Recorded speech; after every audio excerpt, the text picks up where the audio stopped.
வானமும் பூமியும் மாறினாலும் உம் வார்த்தை மாறாதே. காலையும் மாலையும் தாங்கிடும் தேவனின் கரங்கள் தளராதே. வானமும் பூமியும் மாறினாலும் உம் வார்த்தை மாறாதே.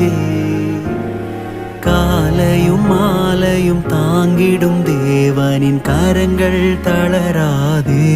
என் கண்களை ஏறெடுப்பேன், என் கைகளை உயர்த்திடுவேன், உம்முகம்